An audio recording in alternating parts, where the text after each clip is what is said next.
All right, welcome everyone to another weekly brunch show here at Video Store Rejects. We like to get together on the weekends, have some brunch, and talk movies. And we've been covering our summer of 1982, which means we are here covering The Thing. And Cody, I'm going to let you take it from here because we have a special guest and another movie that we're going to cover as well. This guy. Yes, we do have a very special guest. His name is R Ruddell Weatherwax, and he commented. I guess he's a member of Lisa's "I Love That Movie" page. I think we have a mutual friend. I've never met John Rogers, but he's a member on that page, so I think that's a mutual friend we have on Facebook there. And I posted about the Thing's 40th anniversary because they screened it in theaters for 2 days last month. And Mr. Weatherwax informed me his dad was the dog trainer on that movie and that he was the dog trainer on John Carpenter's In the Mouth of Madness. And I was like, oh, wow, that's really cool. You want to come on this amateur live stream podcast and talk about your time with those and working with John Carpenter? So how are you, sir? Good. How are you? Pretty good. And thank you for agreeing to come on this and talk with us. Yeah, that's amazing. My pleasure. Absolutely. So, first off, I just wanted to ask because you mentioned before we started recording that you were in the military and then you ended up working for your dad, who was a dog trainer. Is that how you ended up getting the job for In the Mouth of Madness? Because your dad worked with Carpenter on The Thing? No, actually, kind of funny thing is when I started out working in the industry, I worked almost exclusively for my dad. And that was in '86 when I got out of the Navy at the very end of the year. I started working with my dad on commercials and various projects. As time went on, after I did worked on the new Lassie and some other projects with my father, I started branching out and working as a freelance trainer.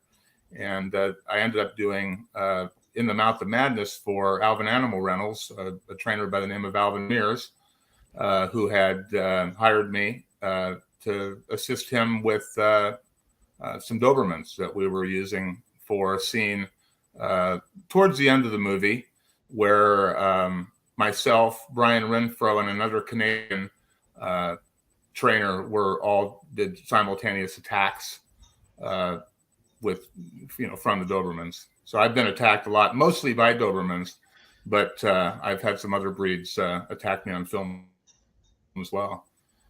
Oh, nice. So you're one of the guys in the church parking lot with your arm up. Yeah. As a matter of fact, you'll see me there. I mean, I'm like with the gang, and I'm wearing a big, heavy down jacket. And once the Dobermans appear, we all kind of split and run off in different directions. And the Canadian trainer gets knocked down at the bottom of the stairs. And then Brian Renfro, who's actually a movie trainer as well, a very accomplished movie trainer, he gets attacked by the car door, and I get attacked on the grass. So it's like bam, bam, bam, all the attacks. But there's a little bit more of a story behind that attack that I did. It's probably more the story after the story that's the interesting part. Oh, well, do tell. Yeah, well, we did that scene up in Toronto, and the two dogs that did the attacks on Brian and the other trainer, they were Alvin's dogs, and their attacks were, they looked convincing. But the dog that attacked me was a dog that they actually brought in locally. It was Canadian, Doberman. And the problem was, as soon as they said cut, the dog did not let go. I was wearing, big jacket and some covering over my elbows. The dog literally tore through the jacket and ripped into my padding, got into my elbow, and and before, and I'm like looking around thinking, is somebody here going to pull this dog off me? And they'd already said cut, and they finally got the dog off me. My elbow was gushing blood, and John Carpenter came over to see what was going on. He's like, "What's going on here? Is he okay?" So he looked at my elbow. I was like, "Oh God." Somebody take care of this. I'm thinking the master of horror can't handle looking at my elbow, right? So, they ended up taking me to a hospital up locally. And my God, socialized, medicine up in Canada has been around for a long time. So I'd been like waiting in line. People are there for like paper cuts and, they broke an eyelash, whatever it is that they were there for. The line was huge. So I would waited and waited and waited. Eventually I just gave up, never did get stitches in my elbow. I still have that scar to the day that from, having worked on that movie, but I couldn't wait any longer. I think I waited 2 hours and never did get anybody to look at my arm. So, Oh, wow. But dang. Carpenter's not quite as, macho as everybody thinks. Oh, no way. So, Yeah. was that your only interaction with him, or did you get to? That was my talk? only interaction with him personally. I mean, obviously he was back there talking, giving direction, but it's the only time I actually was talk to him face to face. So I had to get my arm ripped open in order to have a personal conversation with Mr. Carpenter. Wow. Ah. Wow. And he wasn't chain smoking while he was doing that. Oh, he was being at that point. Okay. Oh, you might want to. Yeah, so it was. That again. I'm sorry. Oh, I was saying you might want to say that again because you were cutting off. Oh, okay. Yeah, I was just saying that John Carpenter. That was my only real face-to-face interaction with him. But obviously, when working a dog, you hear directors talking, people talking, and you're just trying to focus on what you need to do with the dog. That's pretty much it. So there's another dog in the movie. So you didn't have any workings with that dog that the small scrawny dog, right? No, there was a Australian Shepherd or something. Mm-hmm. Yeah, I think that dog was provided locally. I don't think the dog had to do much. I think he was just running with some kids or something, right? Yeah, that's what he was doing. The kids are chasing him. Yeah, they were singing some kind of weird song, and then the dog was running alongside him. And yeah, that was a locally provided dog. We basically went up there with the Dobermans. We had about 5 Dobermans, and I actually got my SAG card working with this group of Dobermans on a movie called Eyes of an Angel with John Travolta, where I had played a dog fighter. That was about 5 years before that. Oh, nice. Yeah. Cool. So I don't know if you know this, but other than you and your dad both being connected with working with John Carpenter on 2 different films, did you know both of these movies are part of what they call his Apocalypse trilogy? No, I'm not surprised. What is there another movie as well as those 2 that? Yeah, he did a movie in the late 80s with Donald Pleasance called The Prince of Darkness. That's considered part of that. There's no dogs in that movie, just weird homeless people.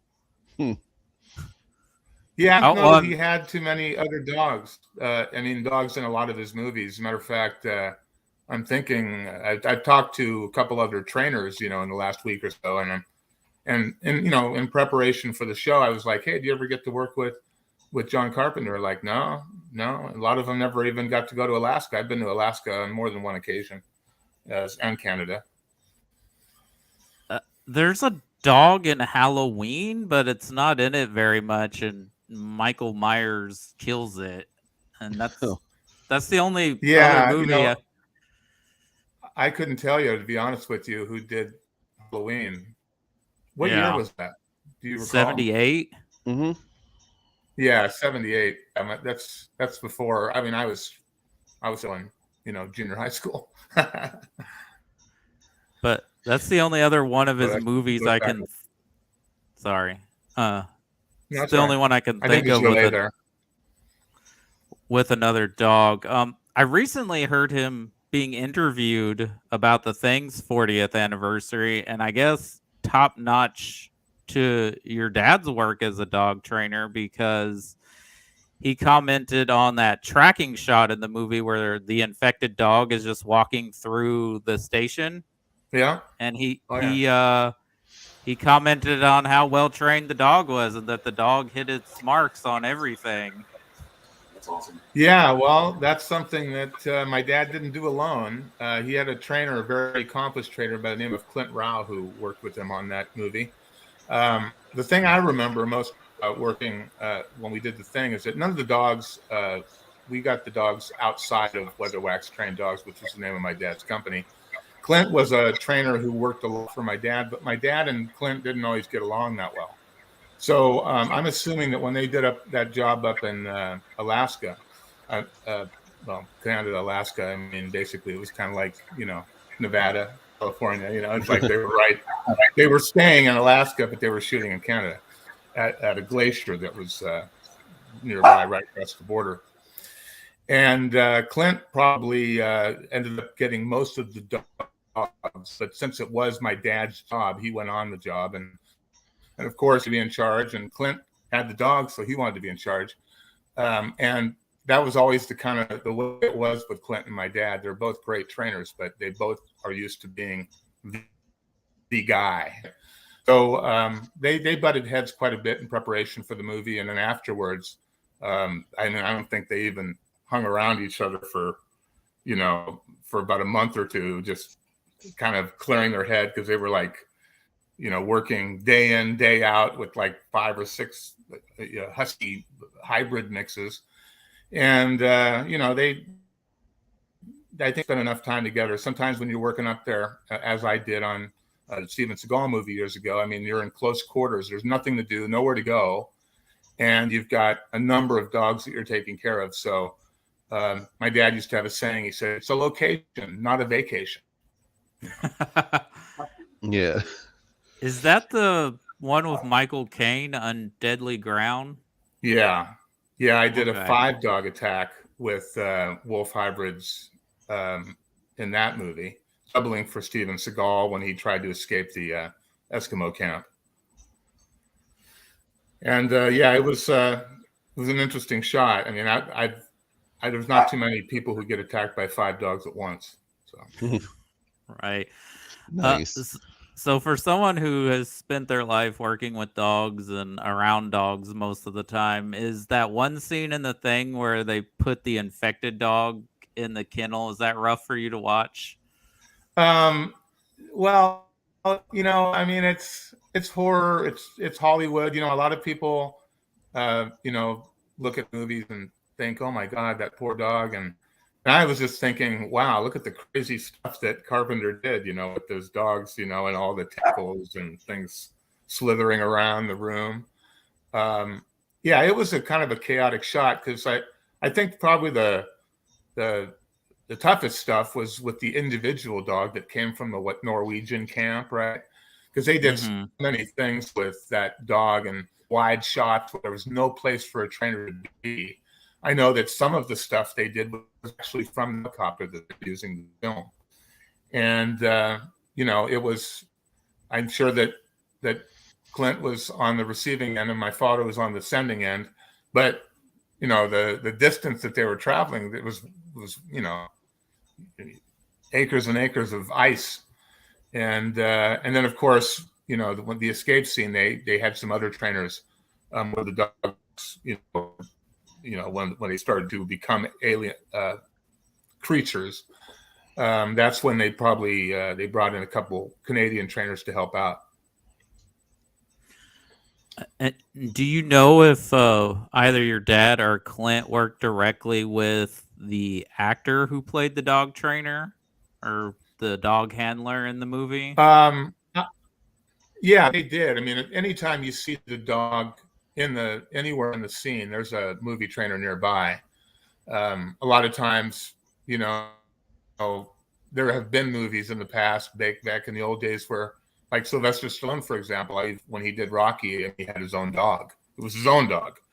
But here, you have rules about, the dogs on the set. Then there needs to be a union trainer on set as well, supervising the welfare and the handling of the dogs. Actually, that's kind of one of the things I liked about in the mouth of madness, there's this credit. You have the normal credit. Animal training was provided by the American and in this case Canadian Humane American Humane Society. Association. Mm-hmm. Yeah, Humane Association. No animals were harmed in making this film. But right after that, there was a credit saying human interaction was monitored by the Interplanetary Psychiatric Association. There were, I do remember that. It's like the body count was high. There were many casualties. I think most of the casualties were probably with the stunt guys, not with the dogs themselves.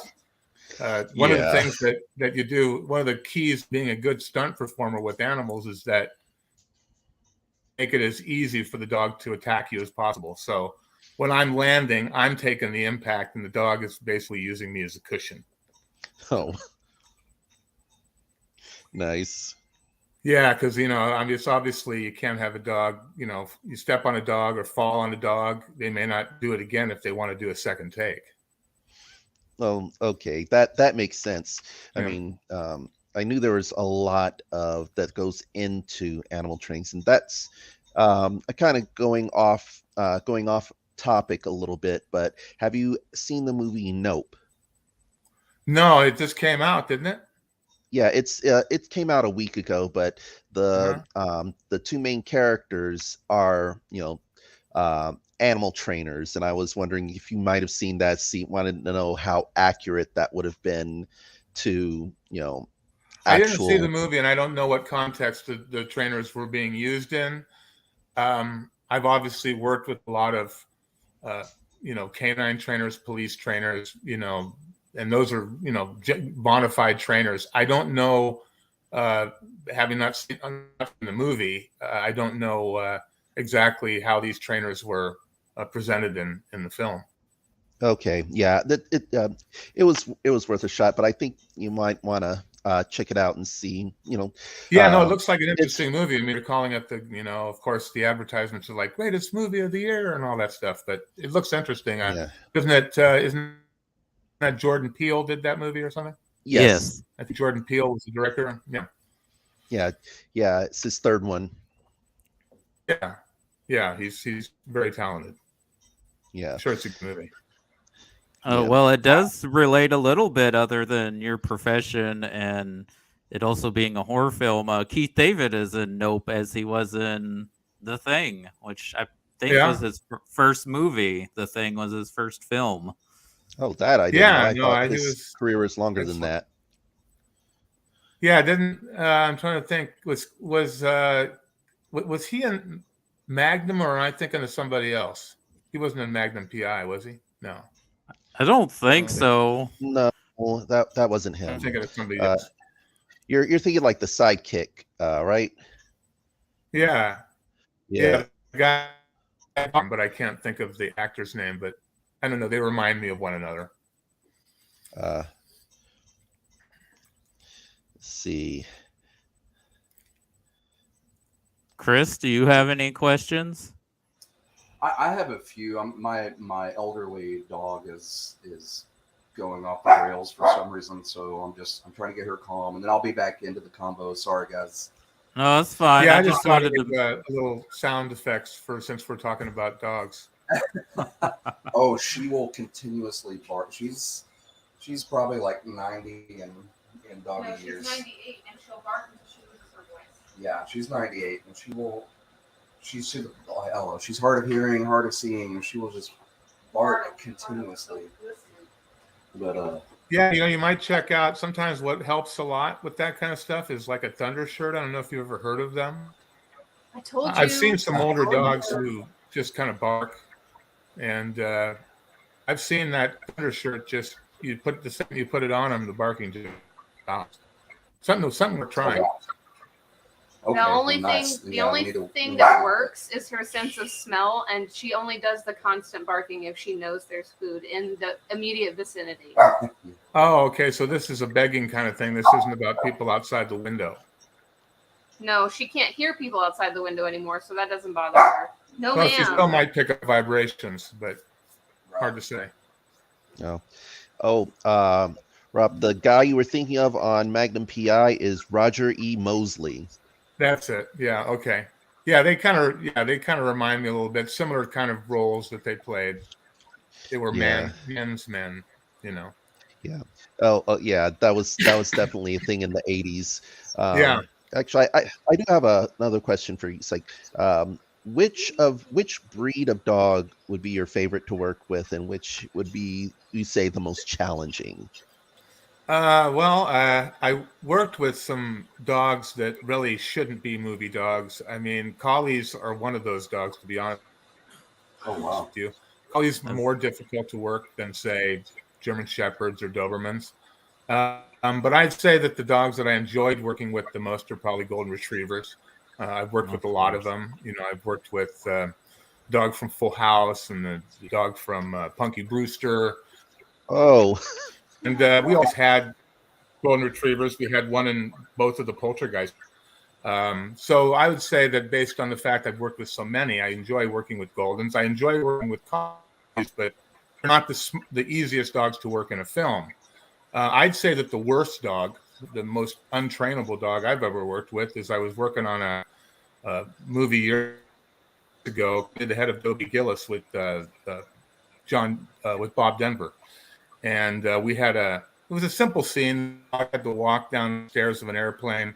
I think it was Connie Stevens. It was a Borzoi, and these are like Russian wolfhounds, right?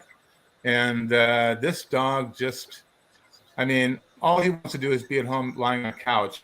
It was just like an ordeal getting this dog just to walk down the stairs with So an actress. would you say But I would say that in my recollection, I would probably not want to work with Borzoi again. see, I've never even heard of that breed before. Yeah, well, that's it. That's why you haven't heard of them, because they're pretty rare and rare, and they probably don't belong anywhere where there's a lot of action and people. See, you basically had to work with the Marlon Brando of dogs. Oh, God. Yeah, pretty much. So are dogs like any other actors? Some of them are divas and some are really professional and courteous. Yeah, you know, my dad had a dog named OJ that was in Back to the Future, and he did a number of other movies as well. And he was so, you know, to him, working on a movie set was kind of like boring to him. You know, my dad was a heavy smoker, and whenever my dad would pull out a cigarette, OJ would just go and lie down. You know, he just knew, oh, okay, he's smoking a cigarette now, I'm going to go lie down. And he just kind of knew everything that was going on. And when they'd get ready to roll, he would know before. It was almost like, you know, how dogs can tell when an earthquake's going to happen. Well, OJ knew when they were getting ready to shoot. As soon as the director would walk up with his coffee and start talking to people, OJ was like, okay, all right, I'm ready now. And then my dad would squash out his, you know, cigarette, and they'd get back to work. But there are a lot of dogs that are just like, they're meant to do it, you know. Other dogs are like, oh my God, there's a light, there's a person walking over there, and you know, there's all kind of going on. One time I was working with Scott Bakula on Quantum Leap years ago, and I had this dog. And he thought that he knew me. I kept saying, "Hey, how you been?" And I'm like, "I've never met you before, Scott, but I'm going to go along with it." You know, "Hey, good. How you been?"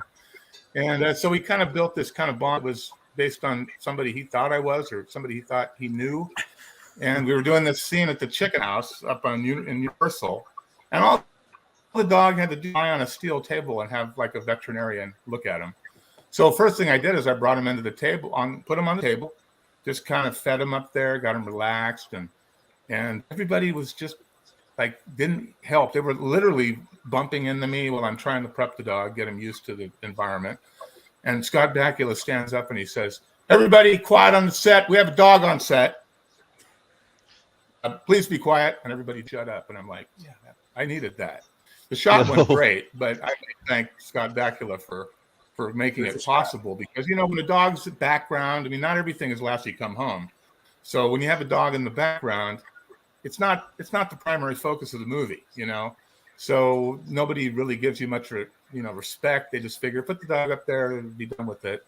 But for us, it's important because this dog's going to work on another show probably.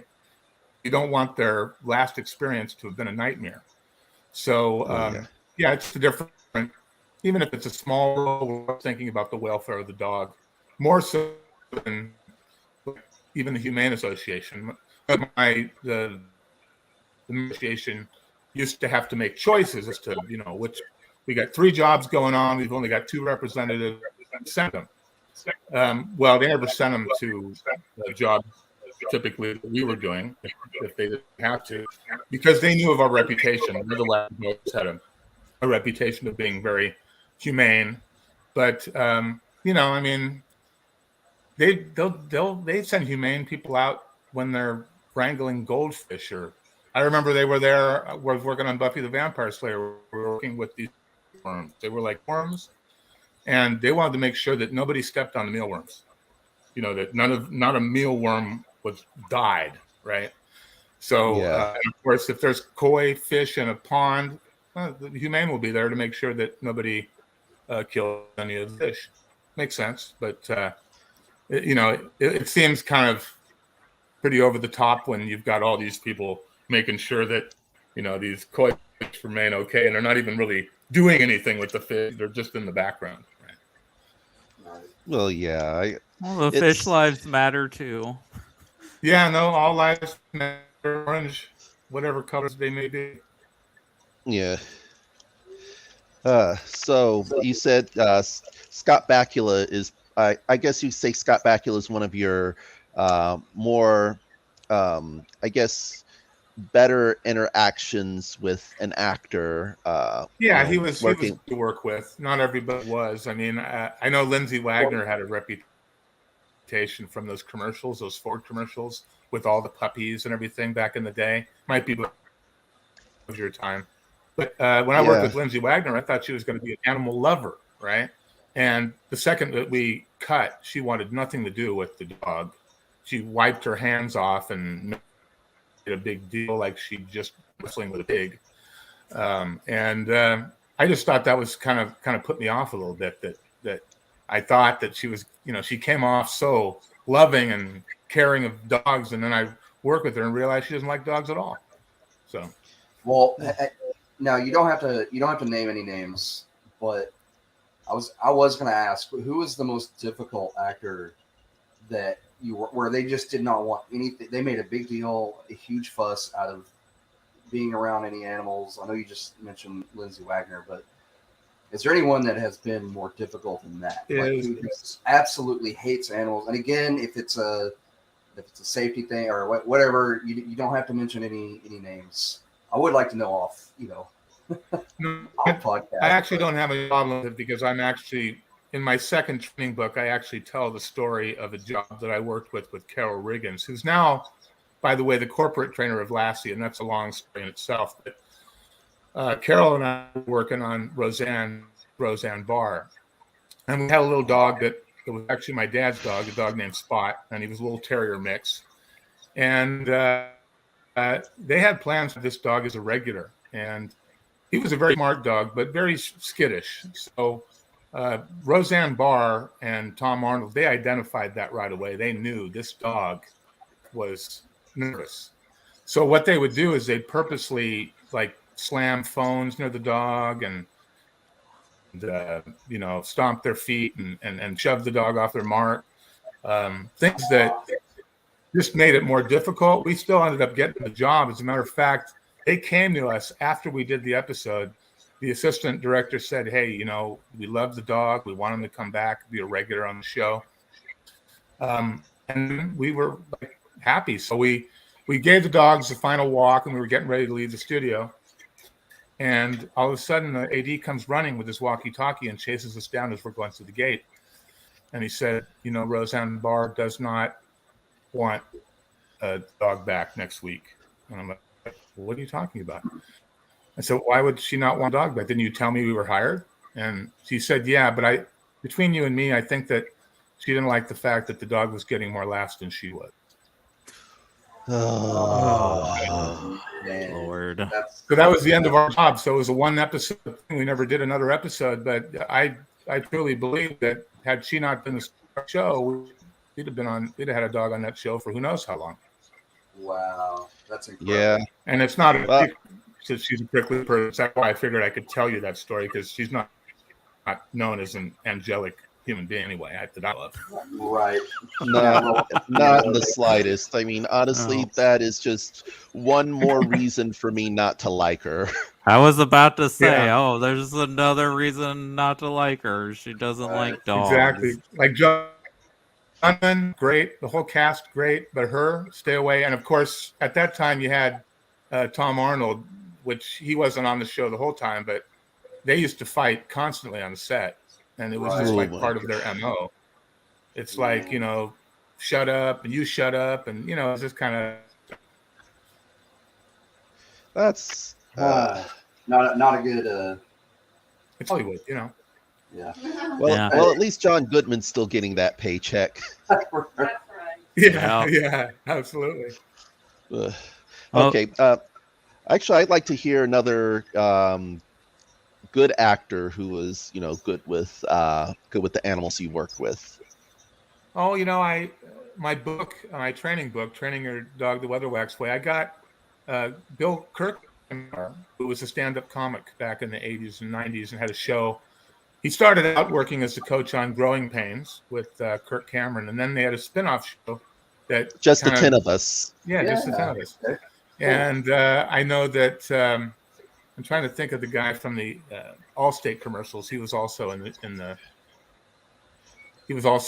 Major League. What's the actor's name? I always forget his name, though I've known him for years. Dennis Haysbert, I think. Isn't it? Yes, yeah. Dennis, yeah. Yeah, Dennis Haysbert. And he played the assistant coach. And I'd have to say that Bill was one of my favorites to work with. And he was one of the first times I'd ever worked on a live show, as the head trainer. And he made life so much easier for me. That it could have been a real disaster for me because I was working with a dog that was pretty green. I was pretty green. I'd only been out of the Navy a year. And he really made me feel at home, and the cast was wonderful. And I'd say that, of course, Chuck Norris was another wonderful actor to work with. I worked with him on Top Dog, and they were just, they were patient. They knew that we had a tough job to do with the dog, and it wasn't all about them. I mean, I've worked with Belushi, Jim Belushi on Canine, and he wouldn't even stop an autograph for anybody. He'd just walk right by them. People were like waving paper and pencil, and he's like, "I'm on lunch. I'm done with this. I'm not doing that." But Chuck Norris would spend his whole lunch hour practically signing autographs for kids. That's just the way he was. Okay. No. Actually, before we get into the more into the. Okay, go ahead, Nick. Sorry. Oh no! I was just remarking on how well to work with Chuck Norris and Chuck Norris was, and how tough to work with Jim, how hard to work with Jim Belushi was. It's just interesting. Yeah. Belushi really didn't work that much, and I think that's probably because people get a reputation. It's good to be a great actor, but it's also good to be cooperative on the set. There's a lot of people that kind of had prickly reputations. I think I'd heard something about C. Thomas Howell years ago, and certain actors think, wow, I never really see that guy too much anymore, whoever it may be. And a lot of times it's because of the last movie, something happened, right? Yeah. I know we need to get into like The Thing and stuff like that. Actually, I'll save this for another time. I might message you or something. But there was another question I had. It was basically, have you done any work on Star Trek? I'll go and get it out of the way. Star Trek. Any Star Trek shows, like Enterprise. I know you mentioned Scott Bakula. Now immediately I thought of, oh wow, okay, because they had the little. Yeah, it was Porthos. I can't remember what breed of dog. He's a beagle. Beagle, thank you. And I was like, maybe he worked with Scott on Enterprise, with Porthos, the little dog. But yeah, that was it. I was just gonna see if you had done any work on Star Trek. Yeah. No, I never did anything on Star Trek. As a matter of fact, career only lasted about 12 years. And I got out of the industry. Wasn't it the late 90s or early 2000s, sometime around there? Yeah, it was early 2000s, probably around 2001, I think is when it launched. Yeah. I wasn't in the industry anymore. I had gone into private training, with what I do. Uh, haven't done any movie work since then. Okay. But you still work with animals today. I was good.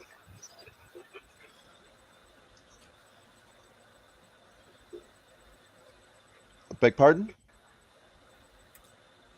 Are we having a little communication issue here? No, I didn't say anything. I was done. There's no kind of delay or any. I think that might be it. Okay. Yeah, it's a delay. Fade in and out.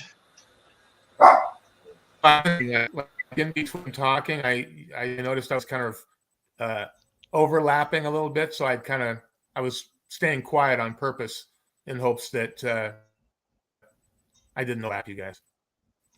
Okay, that's fine. So No, I was just gonna comment before we got into the movies. Looking at your IMDb page, you have worked with some famous dogs. Other than Lassie, you worked on Beethoven. You mentioned, doing an episode of Roseanne. It looks like you worked on Married with Children, and you worked on one of Chris's favorite movies, Nothing But Trouble. Yeah, that's funny that somebody brought that up to me the other day, and I didn't think anybody even remembered that. Oh, but that was with. I had a little scene in that. That we shot at Universal, or no, I think Warner Brothers. I think we were shooting at the ranch, and it was a pretty small gig. I think I had some dogs like lounging out on the porch. I think I had a barking dog at one point, and in that movie, I had a dog in the elevator. I think that was being handled by, I think it was Chevy Chase. But no, it wasn't a huge role, but you definitely did work on that and had the opportunity to work with Chevy Chase and Dan Aykroyd. And then, of course, Demi Moore was in it as well, but I don't think she actually worked directly with the dog in that movie. I did that for Carl Miller, same people the same trainer I did Beethoven for. As a matter of fact, when we did I Love That Movie, we were talking about Beethoven. Yeah, Carl I worked for a lot. I worked in Austria for a couple years with him, with his daughter, Teresa, who did the second, I think it's that, what is it, A Dog's Way Home, the second one. Teresa Miller was the head trainer on that movie. And she's one of the great trainers still left in Hollywood. There aren't many of them because most of them are like people that I worked for and Teresa worked for, and they've all either retired or passed on.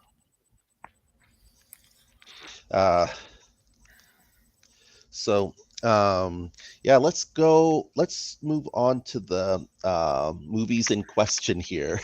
Okay. Yeah, so The Thing, it's a remake of Howard Hawks didn't direct the original, but I guess he produced it. But when John Carpenter's Thing came out, it was not a popular film. It didn't do well because it came out like a week or two after E.T. But now it's considered one of the greatest horror films ever made. What do you think about that, or why do you think it's endured for 40 years, even though initially it had a great cast. I mean, it had Kurt Russell, and it had Wilford Brimley, and it had a lot of big actors in it. And I know movies go. I mean, they take off. I remember when I was a kid growing up, Nightmare on Elm Street was a big deal, but they come and they go pretty quick. And I think John Carpenter is a genius in the fact that he's evolved over the years. I mean, he always has his creatures.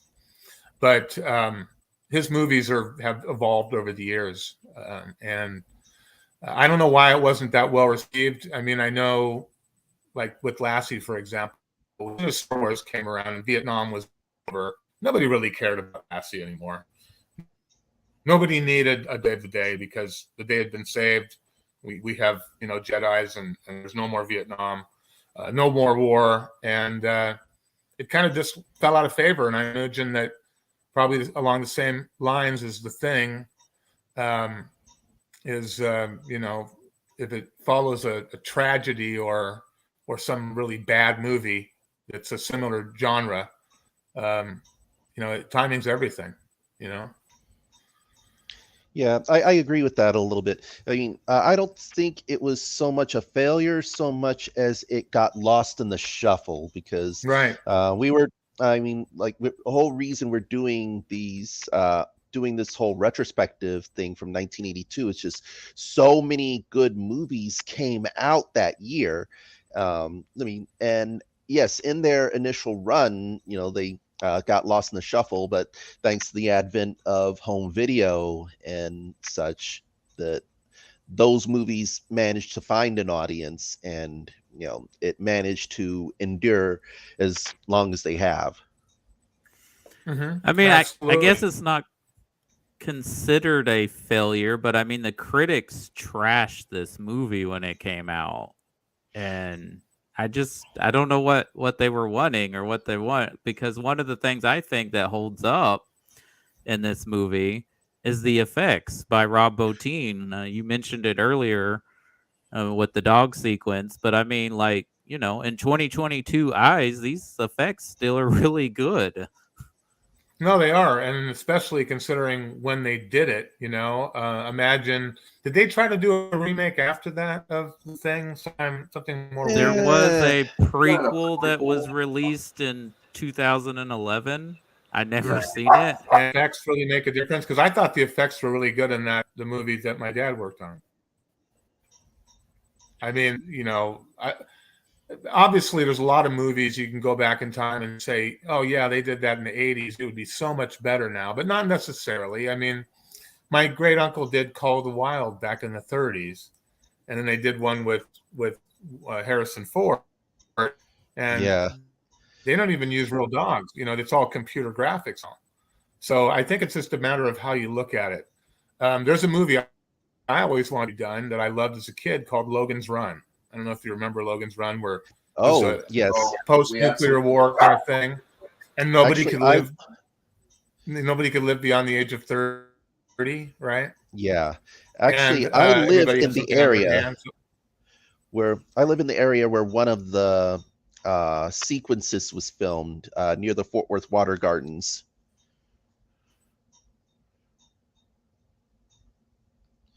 So yeah, I'm pretty familiar with that movie. Rob, are you still with us? Yeah, I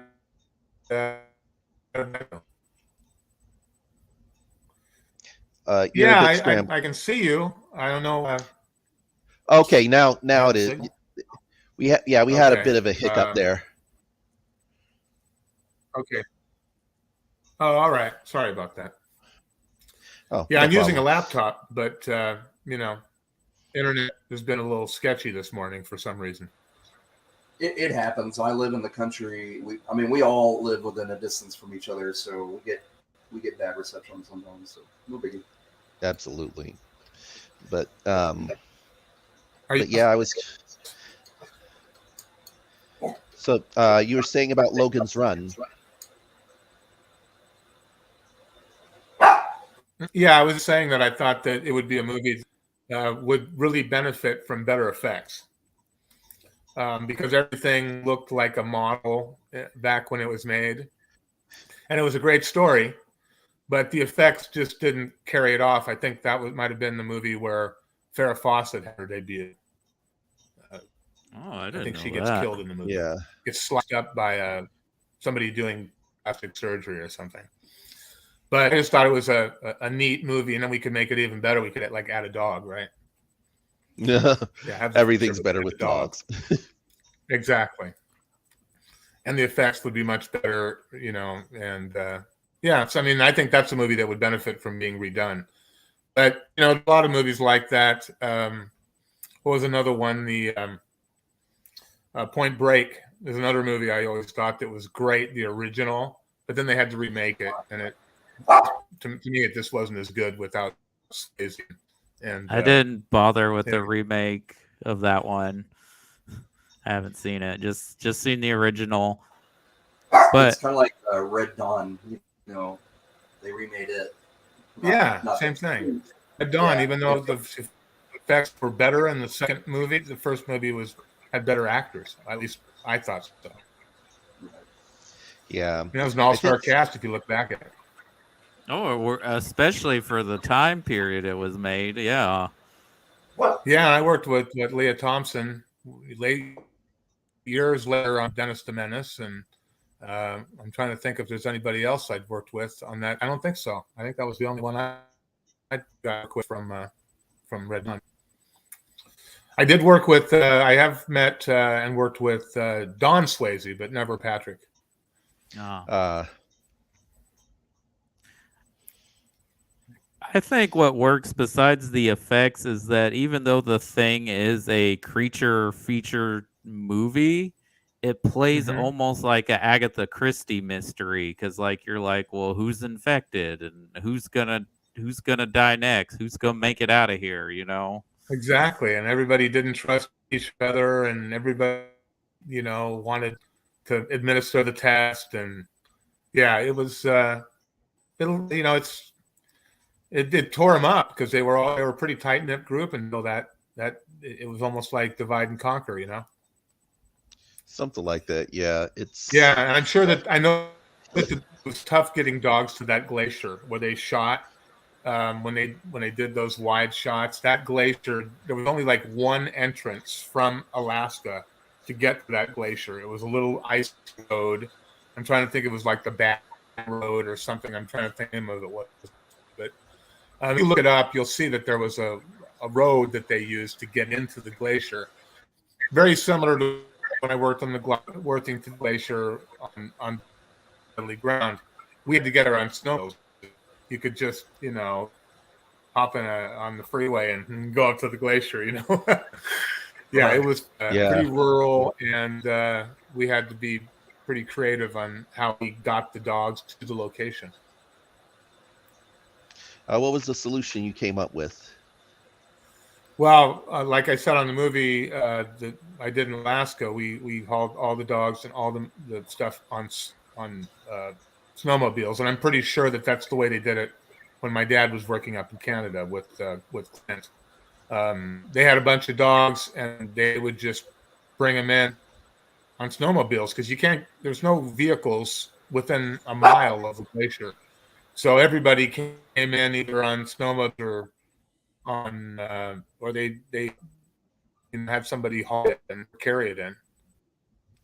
The snow really complicates things, obviously. Yeah. And I think there's once that you can use that road to get from Alaska to the glacier that they were shooting in thing. So, timing is everything too. You can't even access the glacier in January. You wait till like March.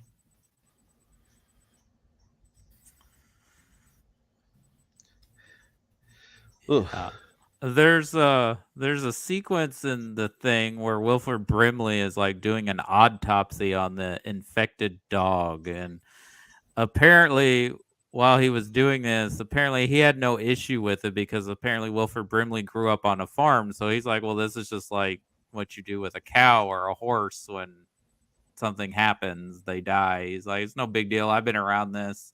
So I thought it was kind of interesting that he didn't mind getting all in the guts, even though in the movie he's like, oh yeah acting.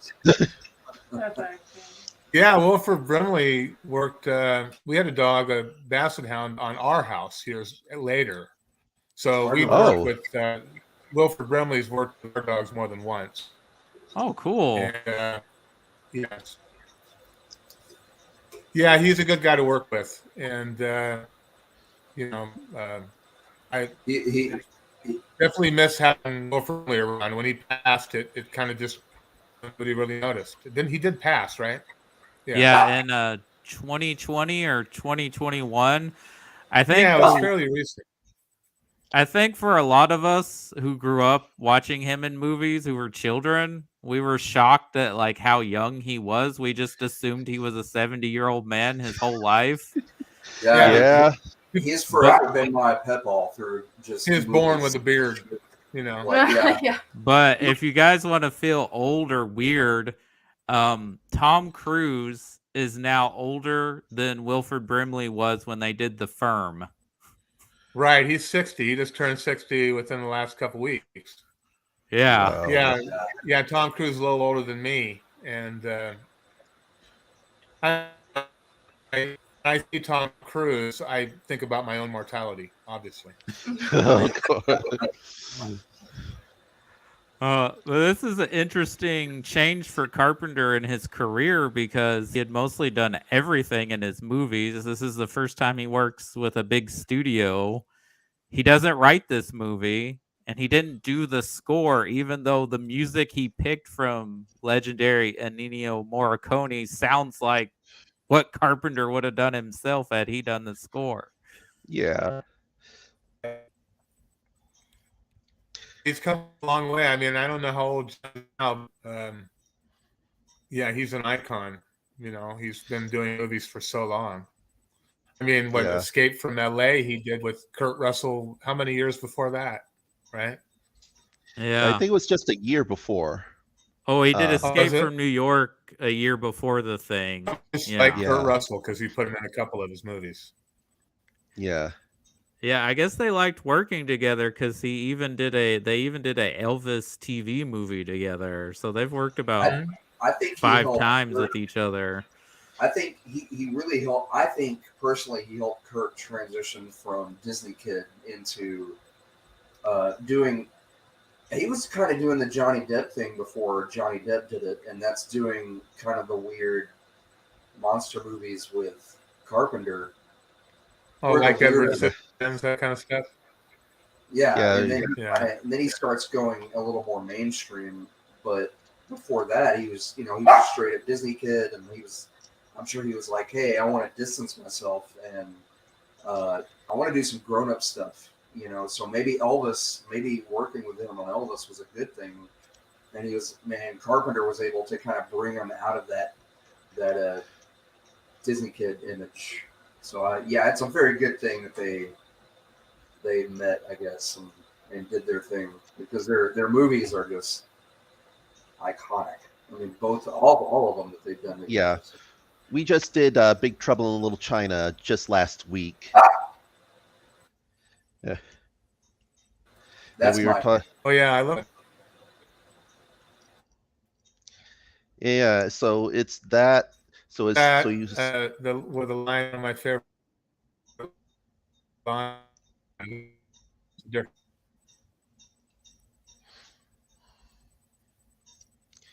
Sorry, you're breaking up again.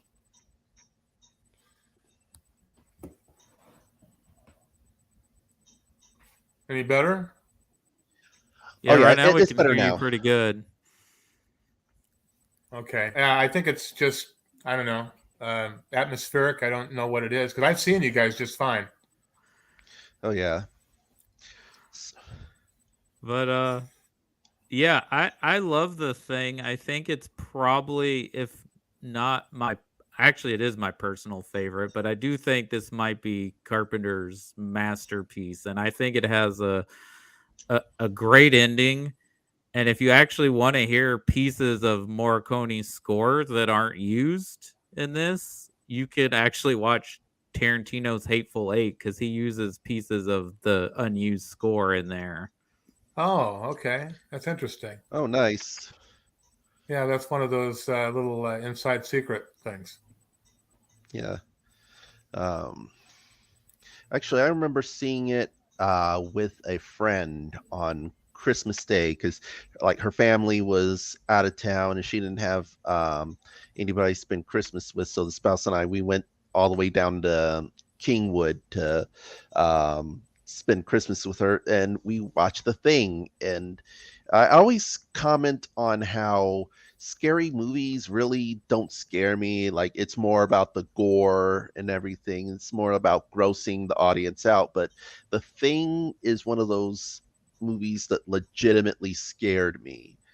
Not just because of the the special effects and everything, but those were definitely shocking, especially that one dude with the mouth in his stomach. But it was also the paranoia that got it was that personal struggle of who can you trust kind of thing. Mm-hmm. And that really added a lot to it.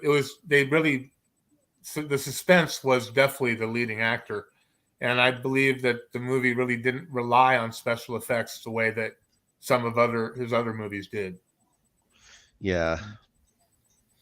I kind of think a lot of directors rely more on the effects to try to tell the story than the actors or anything else, or they try to make up for a weak script with special effects, and that was probably more the case in the movie I worked on, in The Mouth of Madness, because I think that they really did use a lot of effects in that movie. And I know because I've seen the room where he had all his little creatures and stuff and things that he'd used in other movies, things that he was using in this movie. But he always had this warehouse nearby wherever he was shooting where he had all this stuff just in case he needed something really weird. That's interesting. I'm sure he's got a lot of creatures he's never used, right? Yeah. Just stuff that he thought he used at some point. Well, there is a legendary effects guy now that worked on those. Greg Nicotero did the effects for In the Mouth of Madness. And I do remember him. I don't think they're as good as The Thing, but I do think this movie is very underrated. I think this is probably like I have a soft spot for Escape from LA, but I think this is really the last time Carpenter was at the top of his game as a director with this movie, because it's just really suspenseful to me, and I love like how mad, and I guess it's Sam Neill's skill as an actor, just like how he goes into madness further and further. Exactly. Yeah. He has to really evolve because he starts out being this this wonderful, perfect guy, right?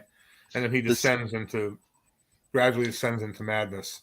Well, I don't know. It's I'm not sure if I could call Sam Neill's character a perfect guy, but he's definitely established as a skeptic. Like, he's not exactly likable, but you know that he's very good at his job. And also keep in mind, that's kind of what I was going for. Just that he was respected and well known. Yeah, and Event Horizon was a few years away. Right, exactly. Yeah. But I also love there's a little bit of a film noir with this, with his character and like what he does for a living, and then like the setup with him and the assistant having to go investigate together. Mm-hmm. Oh yes. Actually, what I really like is like the whole setup of the movie is there's this it's basically what you expect an insane asylum to look like. Right. Kind of like a One Flew Over the Cuckoo's Nest kind of feel about it in a way. Yeah, I'm probably showing my young whippersnapper days, but my thought was Arkham Asylum. Like, that's exactly what you expect Arkham Asylum to look like. And it doesn't help that John Glover runs the insane asylum. I was gonna say that, John. And then the late great David Warner comes in. Mm-hmm. My first thought is like, I could get you out of here, but first you have to admit there are 5 lights. Right. It was, and I also found it ironic. Like Chris and I watched it last night. This is our first time watching it, but we watched it on what would have been David Warner's 81st birthday. I mentioned the same thing. I was like, that's kind of creepy that we're, I couldn't believe that he was that old, to be honest with you. He never seemed to be that old to me. I don't know. He always seemed more grown up, but that was because I've seen him in Star Trek a lot. Like and Star Trek V was probably the only time he played a human character. Everything else, he's played a Klingon, he's played a Cardassian. He's basically been in makeup, but I think when you're under all that makeup, you really have to bring your top game in order to really convey that kind of character. But in The Mouth of Madness, I think David Warner did a really good job in that one. Oh, he's solid.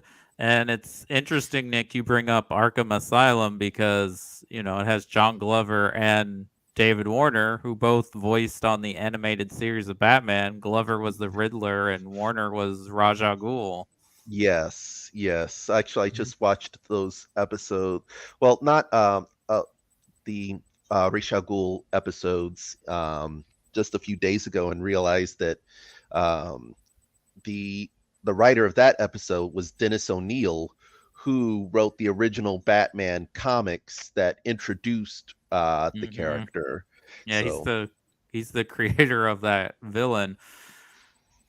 But yeah, I love, like, especially at this time period, like, for whatever reason, Lovecraft adaptations have been hard to do very well. And like, they did this without, like, it feels like a Lovecraft story, even though it's not, but it's very much in vein of that type of story. Oh, well, not only that, it's also, well, I mean, it's easily said that Stephen King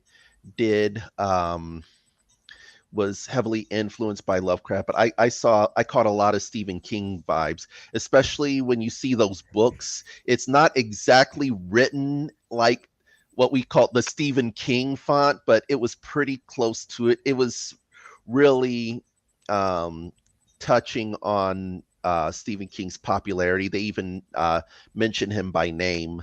Yeah, and I wonder if it was in the script initially, and that was their whole point. And then I also wonder if it was Carpenter just kind of taking a piss at Stephen King, because I know King wasn't exactly a huge fan of the Christine adaptation. See, that is kind of funny, because I always thought, like, Christine is actually one of my favorite Stephen King adaptations. Like, the book kind of is a little bit it follows the movie follows the book really closely, but I think the book itself kind of switches between points of view, because the first and third parts of the book are from the best friend's point of view, and then halfway through it switches to omniscient third person, which I was 15 when I read Christine, but it kind of threw me off. Well, they were being developed at the same time too. It wasn't like the book was already out and they adapted it. It was one of those situations, because this is, I guess, at the height of Stephen King's first huge popularity. They were like greenlighting everything with his name on it. And I guess they were like, well, let's make a movie out of this thing while he's working on the book. Well, it's kind of amazing that Carl Miller, who did Beethoven, also did Cujo. Oh, nice. Wow, yeah, the same type of dog. Yeah, exactly. So talk about having your, polar opposites as far as the St. Bernard role. But that's what's called versatility. Yeah, that movie, I think, was probably the greatest horror movie with a dog that's ever been done. Yeah, and also in those fake books, there was the cover art was a lot of very Cthulhu and Old Ones reminiscent. That's especially with how the apocalypse is coming also too, like these forces spoke to me and brought this stuff to life. But the Stephen King stuff is even more so. It's like, oh, he's in this obscure town in New England. Yeah, which I think Lovecraft might have been from New England too, though. I can't. Connecticut. I actually. think maybe it's some kind of little like subliminal link to Salem and the witches or something, why they always have to do it in New England, right? But I always think of that. First thing I hear about New England, it's like, oh, it must be like a Salem thing, right? Yeah.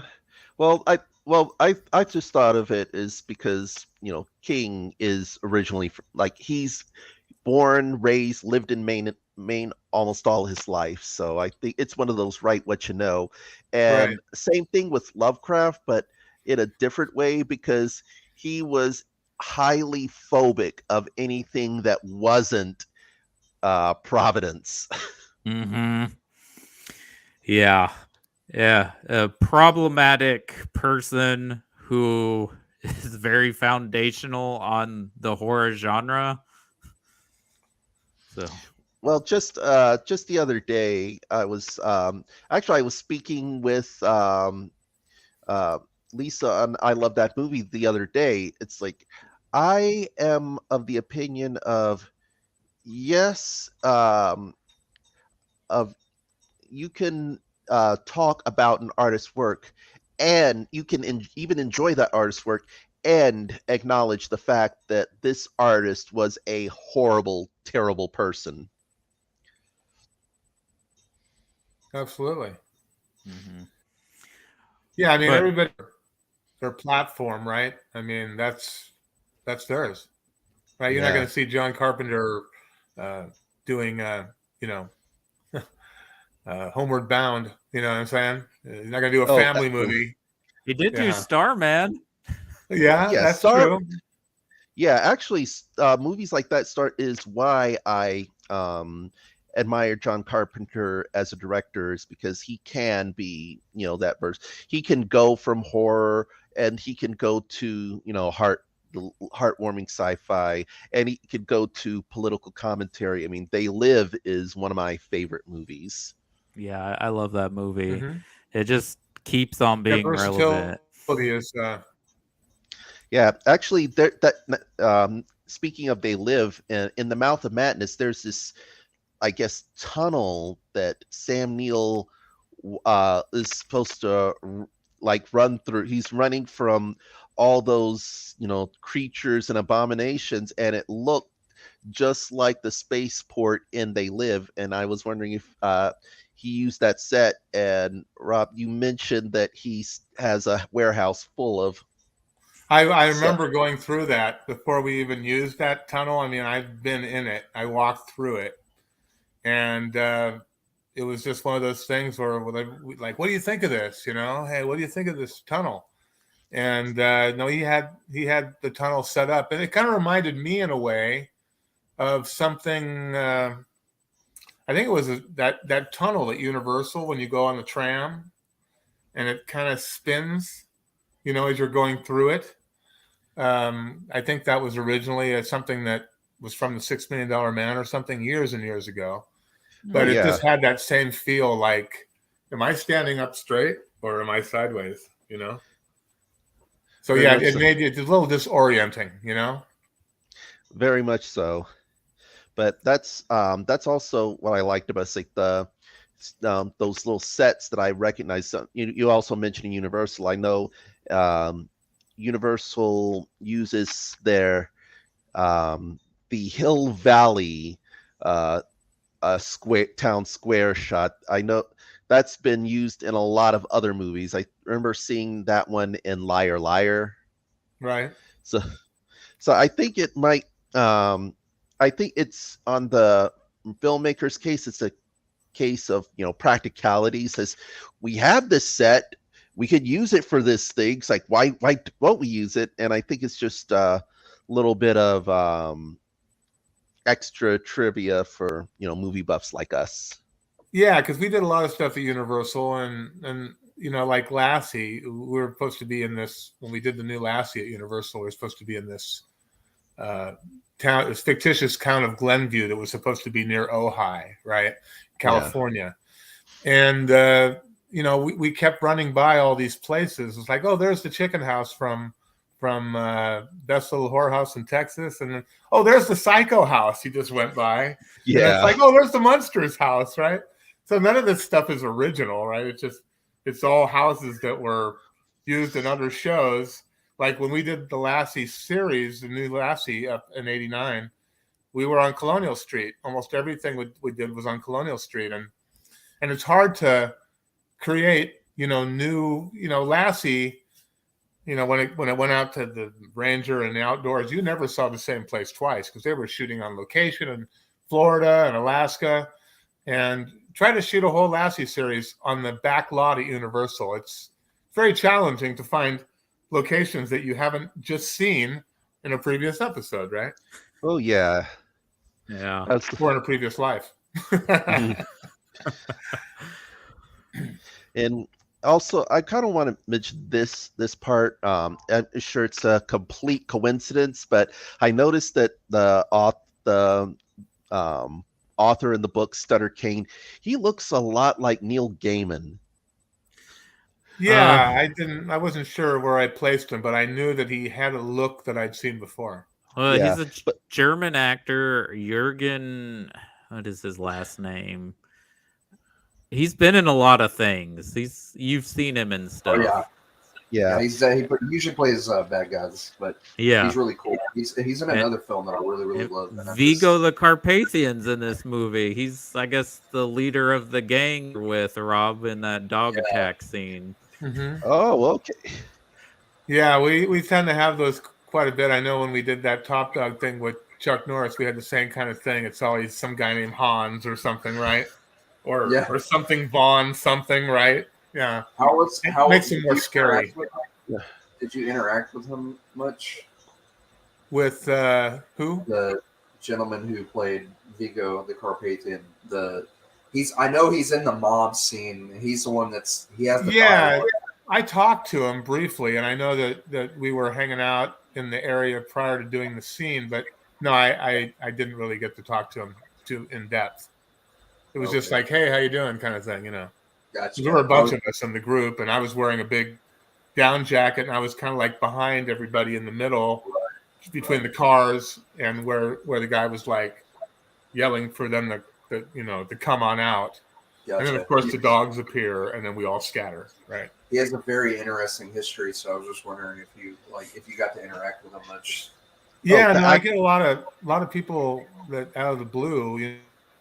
It's kind of funny. People don't know that my dad even has a son, or that my grandfather had a grandson who's still a trainer. But I get people all the time. They have no problem finding me, asking me questions about this movie and that movie. And I'm like, how come you can find me, but nobody else can? Like, I get people who work with my dad. They think I'm him. They're like, hey, Bobby, I worked with you on Big Jake. I'm like, no, that's not my dad. You really think that my dad is looks like this now, right? I mean, my dad's 81, Yeah, but, I think it's more like a memory kind of thing. Yeah, but they always seem to find me. Like, how do you guys can find me, but no producers can find me, no publicists can find me, nobody who can enhance my career can find me. But the little normal people like us, they can find me. Yeah. Where there is a will, there's a way. Yeah, exactly. Maybe that'll change at one point, and I'll actually get somebody. Oh yeah, we know you're alive, and we want to do this project with you. But that I'm not holding my breath. Well, Sam Neill ended up becoming the star of this movie because Carpenter loved working with him so much on Memoirs of Invisible Man, which is a movie he hates talking about because apparently Chevy Chase and Daryl Hannah were an absolute nightmare to work with. But apparently Sam Neill was very lovely to work with, and he's like, well, that guy's a great actor, and I would work with him whenever. I would imagine it probably helped him because that was before the Jurassic Park era, right? So that probably helped him with Jurassic Park a little bit too. Mm-hmm. Yeah, I was going to say props to Sam Neill going from Jurassic Park to this.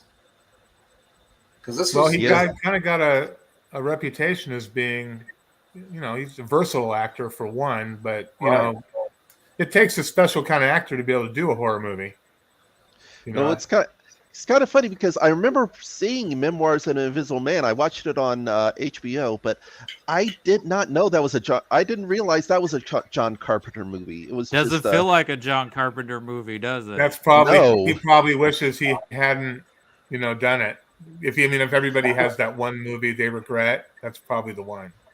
I think Chevy Chase might have broke him after that, because I know like a lot of his movies after that is kind of like, I know he did one after In the Mouth of Madness where he's like, oh, I'm going to shoot it here where I went on vacation once because it was nice and I have a vacation home here, so I can just kind of chill and make this movie.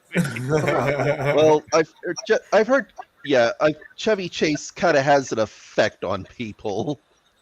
Well, he's kind of he's a lot like he is like on Saturday Night Live. He's kind of dry and not super talkative.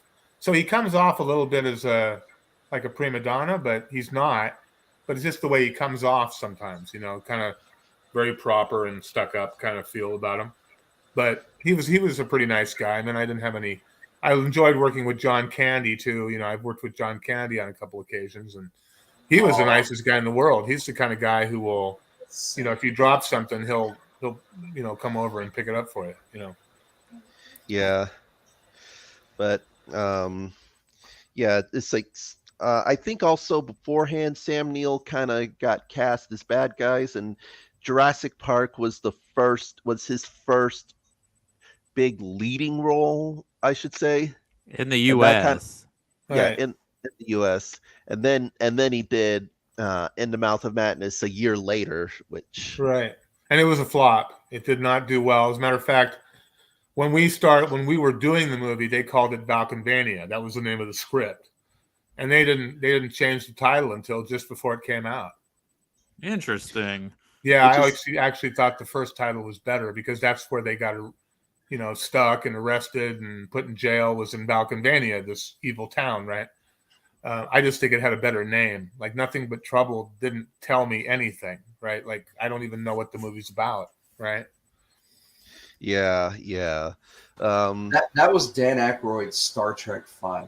Like, well, I hear he won't even talk about the movie though. Like, Demi Moore won't talk about it either. So, yeah, and it stinks because it does have a cult following now. Like, it's not humongous, but I watch it and it's so off the wall and zany, and the junk and the practical effects and just everything that went into it. And I know it's a foobar of a movie, it's a cluster, but just everything around them, the settings, the sets, the costumes, the makeup.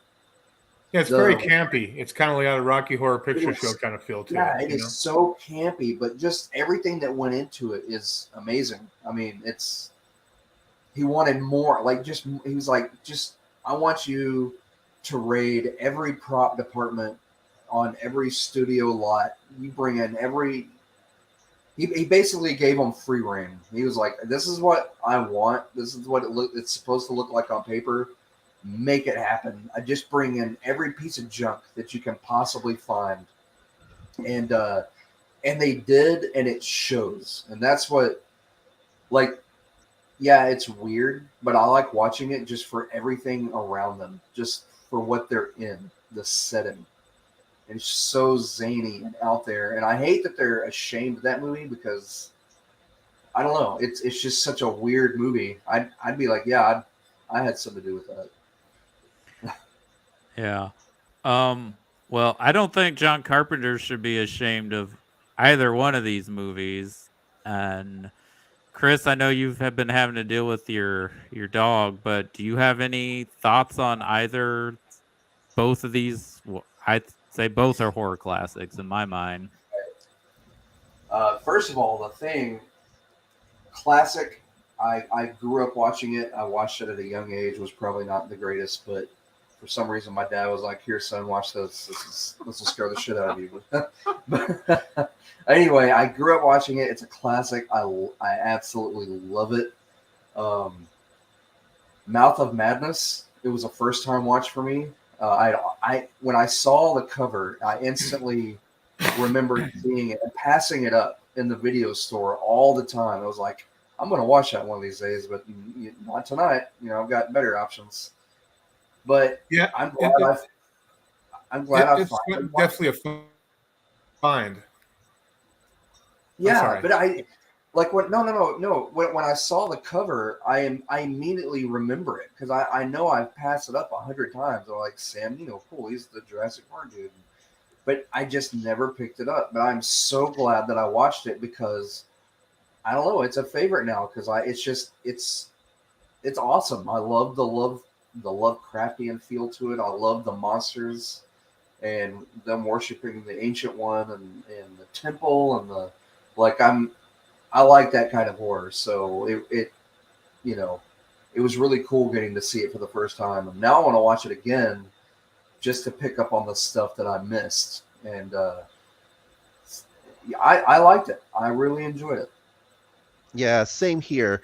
It's my first time watching it, and I remember it being advertised. I was a freshman in high school when it came out, and I was kind of about seeing it, but then again, I grew up in a small town, and the theater was very selective about what movies were shown. So I never got to see it in its theatrical run. I never caught it on cable and just forgot about it. I saw it on Amazon, and I say we got more than a few bucks in the account, so I decided to rent it and check it out, and I'm really glad I did. Yeah, some I of those think movies. I'm sorry. Some of those movies never really. They come at the wrong time. Like when I did Top Dog, there had been some neo-Nazi activity in the news, and of course, the story was about neo-Nazis. Yeah, so right off the bat, people were like, "I'm not going to watch that movie because of what the subject matter was." But it really wasn't about that. It became about that because of what was going on in the news. I'm sorry. Go ahead. I interrupted you, Cody. Oh no, that's fine. I think I can't remember because I was a little too young, but I do remember these advertisements on TV for In the Mouth of Madness vividly. But I think they dumped it like in January or December. Like they put it at the wrong time of year to release it, and it just kind of got lost in the shuffle. And I think I remember watching it on Monster Vision like 4 or 5 years later, right before it ended, and that's where I kind of saw it. But it affected me. Like I was like, this is really creepy and atmospheric. And if you guys haven't seen The Prince of Darkness, these 3 films aren't really connected other than they're all directed by John Carpenter. They all kind of deal with end of the world type of apocalyptic situations. Was but it Prince of Darkness a Norris? A what? Or am I thinking that doesn't have Chuck Norris in it, does it? No, it does not have Chuck Norris in it. I'm sorry. I'm thinking of Warlock. My bad, guys. You can't have Chuck Norris in a monster movie because he just kick all the monsters. Right? I think there is a Chuck Norris movie where he fights the devil, but yeah, it's called Warlock, and I was thinking of the same. I was thinking of that movie, and I was like, Roundhouse kicks the devil, but that's not this movie. It's got Donald Pleasance, Victor Wong, of course, the guy who's the real hero in Big Trouble in Little China, Dennis. Is it Dennis Dunn? Is that his name? Yeah. It's about Pleasance plays a priest, and he's friends with Victor Wong, who's like a professor of nuclear physics or quantum mechanics. And he invites all these grad students to observe that apparently this church in downtown Los Angeles is containing a container of green goo, and it has the devil trapped inside of it.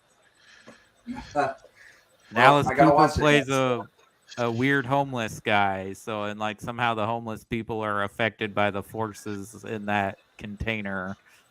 Oh, and Alice Cooper, school's out, buddy. I'll watch it. So it's basically like Assault on Precinct 13, but supernatural forces this time. Nice. All right then. All right. I may give that a shot. We should We might be able to do that in a future episode. Yeah, we can cover it. We'll cover all the Carpenter movies, or at least all the good ones. Yeah. Lindsay, well- what did you think? Guys, I'm sorry. My wife No, sits don't in on don't these. drag me into this. I was enjoying listening to the conversation. And I forgot to introduce her earlier, but Lindsay is here next to me. She's piped in a little bit, but she's usually the floating voice off to the side that you'll hear. She's the Adrian Barbeau of our Station 31 crew. Yes, Very much. she really does. She does looks up facts and stuff, and especially when I'm sitting here and I'm trying to remember names, she whispers it, and I'm like, yes, thank you, honey. Like, Yeah, she's your color person. She's the color Yeah. commentator. You're the. she's just wonderful. But what did you think? What do you think about The Thing and In the Mouth of Madness? Because that was your first watch too last night. We watched it together. So now we've watched The Thing 100 times. I can't wait to watch it again at Christmas time. Like, I'm excited. You guys pop on The Shining and The Thing at Christmas time? Yes. Yeah, yes, when it's because that's the only snow we see in December anywhere close. When it's cold weather, we usually watch them in January. But when it's really cold outside, it's miserable, and we'll pick a rainy day or something, and we'll throw on The Shining or The Thing. Little ambiance there. January is a great time for some existential crises induced by movies about being isolated. Right. I've always loved The Thing. I've always liked watching The Thing. I am very sensitive to the practical effects and the gore. Like, it doesn't matter how many times I watch it. I can't keep my eyes open for certain parts. And that was also true for Mouth of Madness. But I really liked how it felt like a Twilight Zone episode, but like more of what you would want. Like just a longer version, a more in-depth kind of descent into craziness. And it makes trips to the bathroom at 3 a.m. really fun because you have to turn all the lights on. Right. Actually, I really liked what they did in the end on how meta it was, because you got Sam Neill's character going into the movie theater, and there's an actual poster for it, mentioning all the characters' names. But the funny thing is, the rest of the crew are actual crew members who worked on the movie. Yeah, it even says New Line Cinema presents John Carpenter's In the Mouth of Madness. I thought that was really meta, and I was getting some Nightmare on Elm Street vibes from that. And that's actually probably one of my favorite parts in that movie is the ending where he walks out and everyone's just being eaten by these creatures or whatever's happened, and he walks into the movie theater, and the way he laughs. Yeah.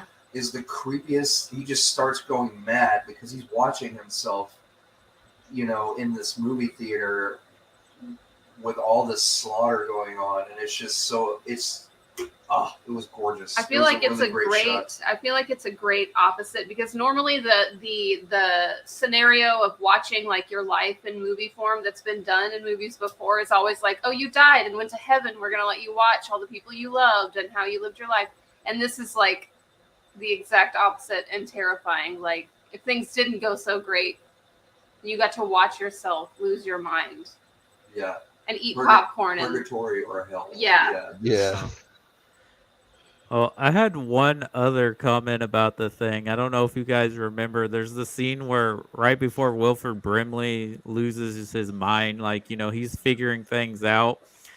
Is the reason their radio doesn't work is because they spent all their money on his super advanced computer, even for 2022, where he's able to figure out how long it would take the whole world to be infected in 1982. It's kind of like the Gilligan's Island philosophy. The professor can fix a radio, but they can't get a boat to get off the island. I don't get it. Something's wrong here. Is that War Games? Priorities. But do we have anything else we want to say? I do think it's amazing that The Thing and Blade Runner came out on the same weekend. They bomb. critics hate them, and now they're both considered like master classes in their genre. That's because nobody got a chance to see them. They were in the theater such a short time that Did you they know kind of. there was it's like some free. lucky guy out there that went and watched a double feature of those two movies and was like, "Hey, I actually like these." When the rest of the world was like, "Nah, man, these movies." I guess suck. everybody else wanted to watch E.T. because it's a feel-good movie. Well, Right. yeah, that had a run of almost an entire year. Yeah, no, I mean, look at how long Top Dog's been hanging around. I mean, a lot of the movies when Top Gun came out are gone now, but it's still in the top 5. So Yeah. some Yeah, movies that you one can't, really you just can't get surprised rid of. me. I haven't seen it yet, That- and I can't wait to see it. Now, I'm actually like, I was on the fence, but after all the reviews and everyone I've talked to were like, "Yeah, it's a worthy sequel," and I was like, "Well, heck yeah, then I'm ready for the I feel the need. Bring it on." Do we have anything else we want to say about either one of these movies or John I think Carpenter himself?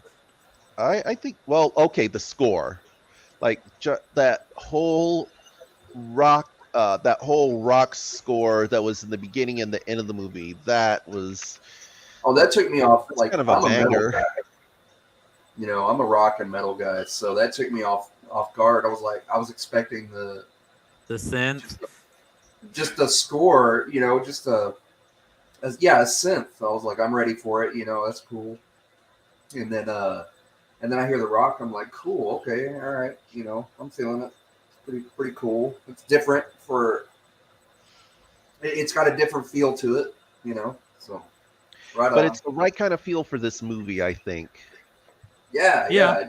It works. Rock and horror go together. I mean, we've seen it on album covers for ages. So, Well, I I mean, kind not of a- feel like, and my dad mentioned that when he worked with John, is he thought he was kind of a hippie kind of guy. He had long hair, and Yeah. I'm sure that the music that he chooses is probably music that he listens to himself. Well, he wrote the music himself. He did write the music himself, so it's like probably part of his, artourness. right. Well, good Well, for him. I Yeah, think it started as a budgetary thing, and it just became part of the package. Like, I think on his first 2 films, they didn't have enough money to really hire a composer, and then it just became a thing. And his father was a music professor at Western Kentucky University, so it's in the family. And now his son is a musician as well. They actually go on tour together and do music. Like, they did the score for the new Halloween movies. Oh, nice. Yeah, that's pretty awesome. I love that. Yeah, Roger Corman did back in the day. He was Mr. Low Budget. I remember him calling me once to do a movie called Aftershock, and he said, "Yeah, we're willing to pay you. We're willing to feed you to do this movie." And I'm like, "Well, I don't get paid in food. I get money, right? And the dog that I'm going to be using in the movie that's supposed to, get crushed by this earthquake, they get paid too. And the owner of the dog expects to be paid. So if you're just going to pay me in lunch, I'm going to have to pass." And then he ended up paying me. But Corman does movies for budgets that are like, like buying a car. Yeah. Like, we're going to make the same price as it costs to buy a Toyota. Hey, we've seen the Corman Fantastic Four, so we get it. Yeah. Yeah, but he did it on such a shoestring budget. That was what was amazing about it. Oh yeah. There's so many big time directors though that got their start working for him though. Yeah. Yeah, that's how he paid people in the beginning. He would take young kids and say, "Listen, I'm going to get you experience working on my movie. You're not going to get paid on this movie, but the next movie, you'll get paid." So he would get people working on the hope of something better in the future. And he always delivered, but he kind of he never paid everybody on every movie. He paid some people for the next movie and some people for the last movie, right? Yeah. Well, Rob, thank you so much for coming on the show. Sure. Thank you for telling us about your career and working with dogs, which is awesome. We all love dogs here at Video Store Rejects. We're dog people. And you know, you've gotten closer than any of us to John Carpenter, even if it was just him being scared and grossed out by your dog bite. You mentioned your book, but yeah, I want you to give you an opportunity to talk about your book or books Yes, that you have Yeah, out. no, my Yeah, book is please. called Training Your Dog the Weatherwax Way. And the easy way to distinguish it is it's got a collie on the front, right? And it's got this long name that I use, R Ruddell Weatherwax is my author name, which basically goes from one end of the book to the other, right? And then there's a picture of me with a 10th generation collie in the back, on the back inside the sleeve. And ironically, Prince, a descendant of the original Lassies, he passed away like right after the book got sold. But then with COVID, it ended up taking about 1.5 years to come out from the time that it was sold. It was sold right as the pandemic began. And then it didn't come out until January of this year. Now, it was scheduled to come out in March of last year, then July, then November, then December, and then it finally came out in January. And it was kind of frustrating because I was doing podcasts all the while trying to promote this book. And then every time I did a podcast, the release date of the book would change. So whatever, announcement I made regarding the book's release turned out to be fictional and nonsensical. But it did eventually come out, and it seems to be getting a little bit of wind for my grandfather's books, his book, The Lassie Method, and my dad's book, 4 Feet to Fame, which is more of a bio of my grandfather. But my book is, I think, I'd hoped that, it would be that kind of book you could go to when you wanted to find out anything, like a quick reference to anything that you need, whether it be, what do I do for ticks, or what do I do for worms, or what if my dog's barking at the window? Like, what should I do when my dog's getting old? Like, so, there's just, it really covers the dog journey from the time you get him a puppy to the time you have to put him down, and everything that comes in between. And I'd hoped that the story would be a little different from others, because I give a lot of credit to the people who helped me become the trainer that I am. I mean, I'm not just a Weatherwax trainer. I was influenced by so many people like the William and Dennis Grisco, Carl and Teresa Miller, Boone Narr, my dad, all my, my great uncles, and some of them I've never met, some of them I did. I used to, Frank Weatherwax, did Old Yeller, and then Jack did Toto. And I never got to meet Jack, but I did know Frank. And, I probably know, too, that I have a second cousin who played Pugsley on the Addams Family, right? Ken Weatherwax.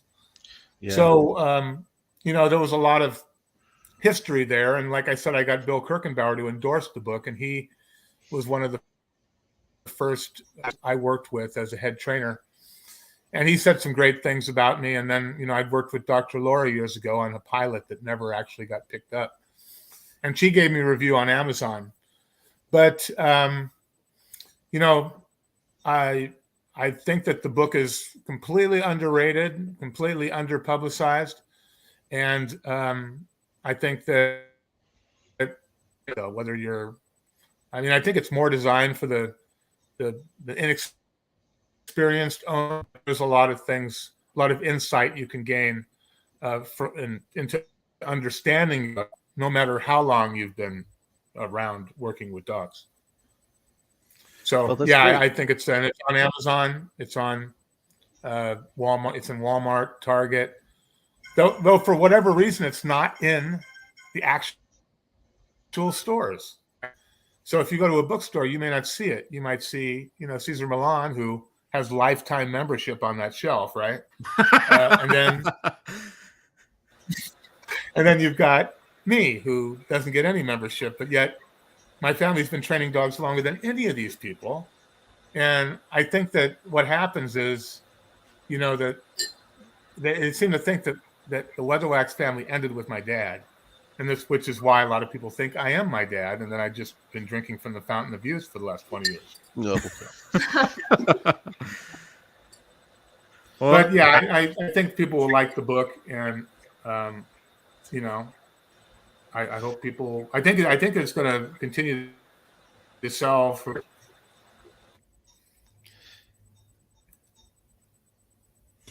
Okay. Well, I think So it's a good thing your book came out because there's been an influx of dog adoptions since COVID. So even though you had to deal with a lot of delays, I think that's good timing because there's a lot of new, probably first-time dog owners out there right now.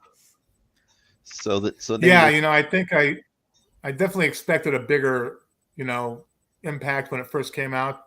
So I definitely had issues working against me, but in light of everything that's happened, I can't complain. I mean, it did come out, and it is with a major publisher and distributor, Simon and Schuster.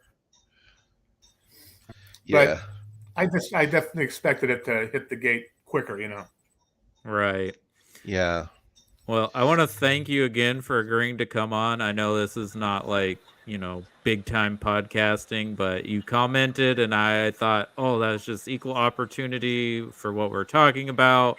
And that you also got to work on another Carpenter movie and that you just have a history of working with so many iconic dogs in films and TV shows. So I just appreciate you for your time today.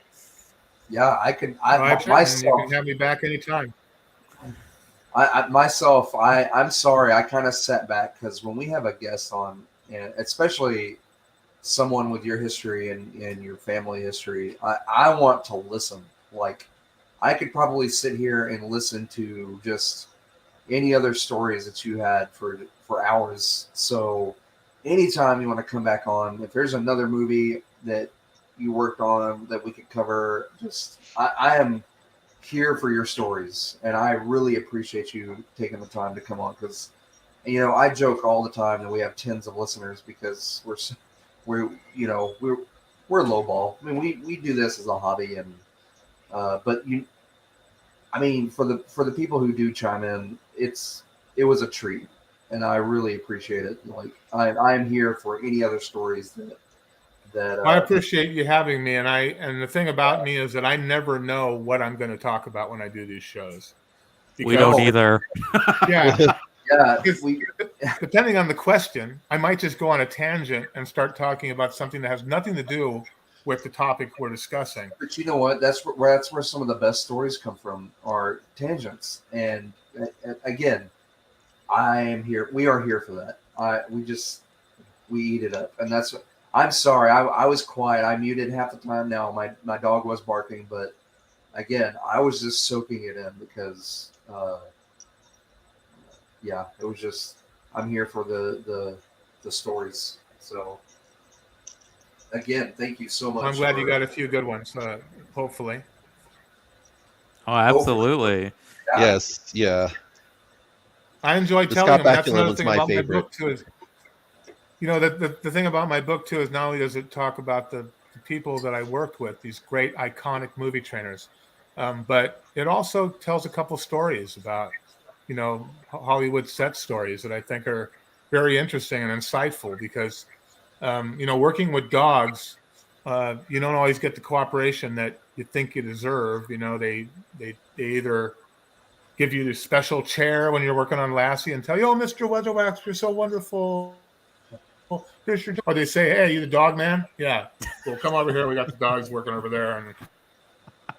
And I'm like, "Dog man? You call me dog man?" I even thought, what would be a great thing to put on my license, a personalized license plate, right? Dog man, because that's what they always call me. Yeah. So. That's great.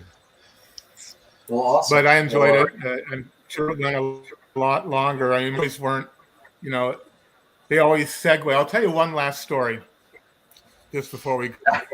I told you about the rivalry that my dad and Clint had, working on the thing. Well, they ended up working on Down Out in Beverly Hills. And of course, my dad was, And he was always downplaying Clint, but Clint had the star dog in that movie. He had Mike the dog, the border collie. And then my dad had the scruffy dog, Corky, that played Nick Nolte's dog. Well, when we saw the movie, I mean, they were always talking about, oh, yeah, Mike the dog, he's so great. So basically, Mike stole the movie. And I asked my dad, I went to my dad, I said, Dad, wow, Clint's really a trainer, isn't he? Because, Mike the dog's like a huge star now. And he said, yeah, well, any idiot can train a border collie. Of course. Wow. And that kind of told me, it's like, oh, okay, so Clint sucks because you don't want to give him credit. Of course. All right, that was a good one, and it was really good having you here on the show. Yes, thank you. I have Yeah. the pleasure working with all of you. Real quick, Cody, tomorrow we are covering Burn After Burn. Reading for our Coen Brothers series. yes, so that'll be at noon, I believe. Yes. Okay, and then you will not be here next week. I will not But be here for the next 2 weeks, so you guys will be talking Tron next weekend, and then Yes. An Officer and a Gentleman the weekend after, and then I will be back to end the 82 series with Secret of the Nim and Fast Times at Ridgemont High. Awesome. Excellent. Well, thank you for anyone who chimed in or who will chime in the future. Thank you, Robert. My Am I pleasure. correct? Yes. Thank you, all of you. Yes. Thanks, Nick. Thank you, my lovely wife. And Of course. Thank you, Cody. We will see you next week. Yes. All right. Again, thank you so much, and thank you for your time, and I really enjoyed your stories. Well, you Yes. guys have a fantastic Indeed. weekend, and thank you for being such great hosts. Absolutely. It was our pleasure. You have a good weekend. All right. I will. You're right. in Texas too, so please stay cool. Yeah, that's definitely a hard to achieve goal, but I'll give my best. It's only 94 degrees outside right now. Right yeah, now. well, I mean, it was like last night. It was like 100 degrees at 7:00. Yeah. That's Yeah. it. Yeah, you can only get anything done if you're going to do anything outside here in East Texas. You better do it in the morning. Very Right. early too, because one Exactly. morning I took my Right. dog for a walk at 8, and we were like, "Oh, it's already too hot out here." Yeah, they need a magic carpet. Don't have to Right. touch the pavement. Yeah. All right. Yeah. Well, thank you again, Rob, for being on. We appreciate it. Anyone who watches, please, it was a treat. It was a delight. And if you've never seen In the Mouth of Madness and you like John Carpenter movies, I highly recommend giving it a watch. Indeed. Agreed.